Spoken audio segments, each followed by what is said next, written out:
Hello everyone, it's Mariana here from Positive and Possum. Welcome back to my channel.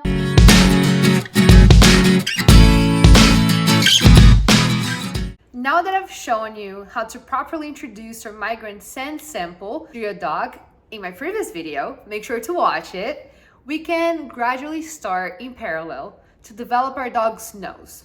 So in this video, we'll be covering the second step of scent training, how to teach the dog the find it command, as well as how to expand the find it command over the extent of a couple of weeks. So the dog starts getting in the habit of using his nose to be rewarded. If you're new here and are getting value from this video, please make sure you click on that thumbs up, as it really helps me to keep this channel going. Now let's get into it. Taking the time to properly introduce your dog to your migrant scent sample and teach him the find it command will set him up for success in more complex later stages. But before I even start explaining different steps of the find it command, let me first just quickly remind you of 4 best practices for successful training. First, that training sessions should be kept short and only last for as long as the dog is 100% invested. As soon as the dog stops consistently responding with interest, usually at around the 10-minute mark, that's when you should finalize the training session. Never force your dog to keep going once he gets tired, because we want to always keep training a positive, fun experience for the dog. Second, you should aim to train your dog with consistency, so twice a day ideally, but at least once a day. Third, only move from one step to the next once your dog feels totally comfortable performing the steps you are currently on. And fourth, make sure to always do your dog's favorite activity for a couple of minutes after the end of the training session, such as playing fetch or tug war.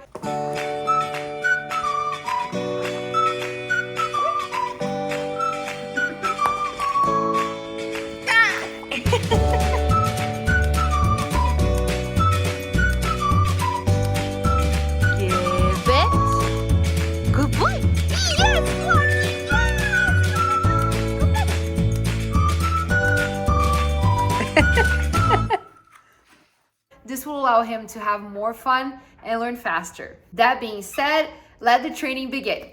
We will be introducing and expanding the find it command in 7 steps. So for the first step, once you've washed your hands with unscented soap, have a clicker like this in one hand and get a handful of your dog's kibble or favorite treat in the other hand. Scatter them around a bit far from one another on the ground like this.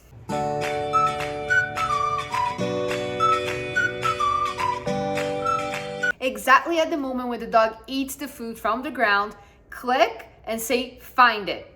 Find it. Find it. Find it. By the way, this pro tip goes for every command we'll be introducing during training. Use a higher pitch and have a different intonation for every word you introduce to your dog, so he can identify it faster, especially under a stressful situation. For example, the intonation I use for this command is always the same. Find it, which is very different than the one I always use for come or go pee or go potty.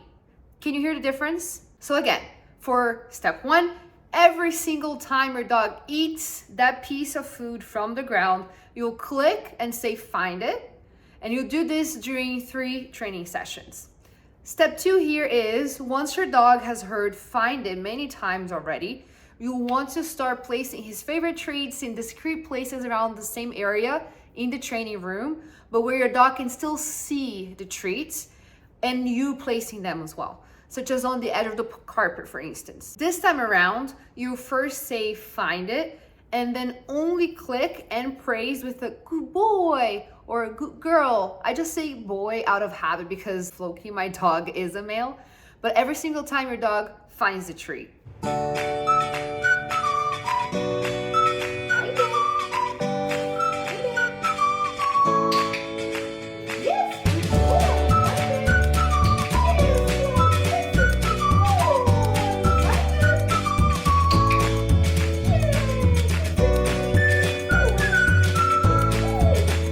You do that for another 4 training sessions. Step 3 is to start hiding your dog's tasty treats without him seeing where. still in the same training area as before, but by putting them in a higher place so that the dog can no longer see where the treats are and will have to use his sense of smell to find the treats. You can put them on top of a chair or on the top of a table where the dog can reach by himself. Once more, you'll first say find it and only click and praise with an enthusiastic yes, good boy, when your dog finds the treat. It is important in this step to turn off your central AC or central heating if you have one, so as to not disperse the treat smell. Find it, find it. Find it.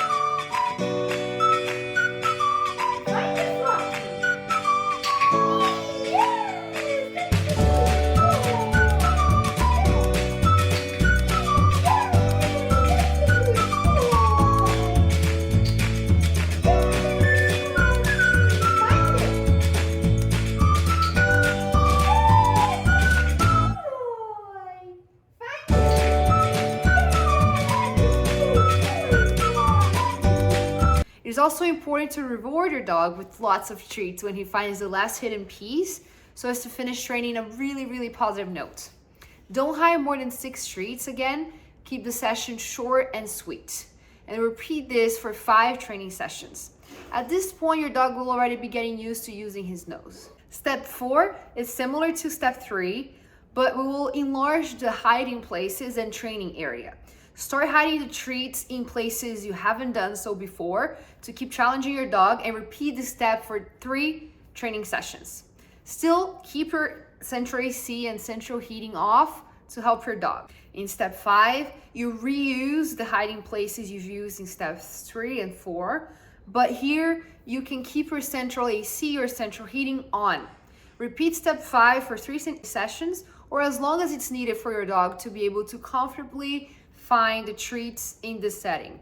Again, always reward your dog with lots of treats when he finds the last hidden piece, so as to finish training a really positive note and do his favorite activity after.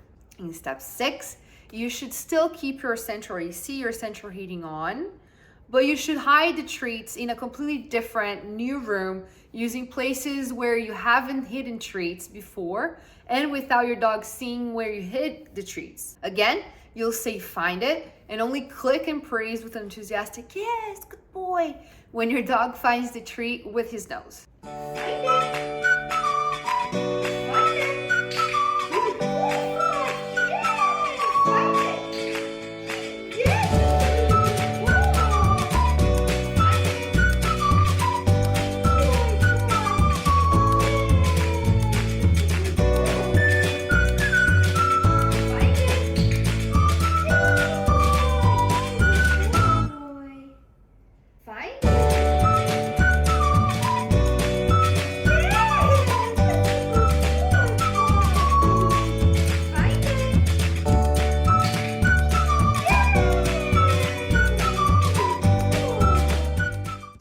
Even once scent training is done, you should keep doing this version of the find it command about once a week, as it is fun for the dog and a great type of maintenance training that keeps your dog nose sharp and active. The final step is to practice the find it command in places with distractions. It can be your balcony, your backyard, your building's hallway, garage, or a pet-friendly restaurant or store, for instance. Here you'll need a real tasty, smelly treat to hide in different places, and try to repeat this step whenever possible, even once scent training is complete, as it also reinforces the dog's ability to remain focused on one specific task, even in situations with lots of noise and distractions. Find it!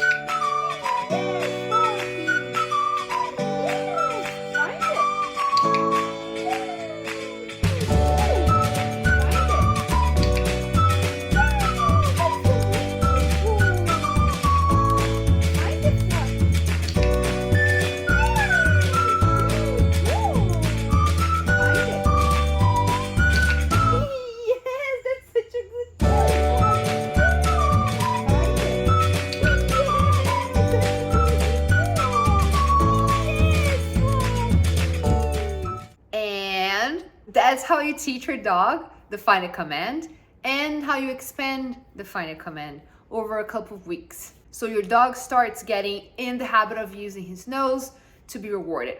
I know that I just threw a bunch of information at you. This is just a bit of a dense video, so don't hesitate to watch again to fully grasp the incremental steps to define the command. And as I mentioned in the beginning of this video, this training step should be done in parallel to the step covered in my previous video on how to start introducing your dog to your migraine smell. So make sure to watch both. And as always, if you like this video and think it's worth your thumbs up, make sure to also hit the subscribe button, as it really helps me keep this channel going. I look forward to seeing you in my next video, where I cover the next step of scent training by showing how the dog can start identifying and smelling all by himself the migraine sample in your hand. Thanks a lot and see you soon.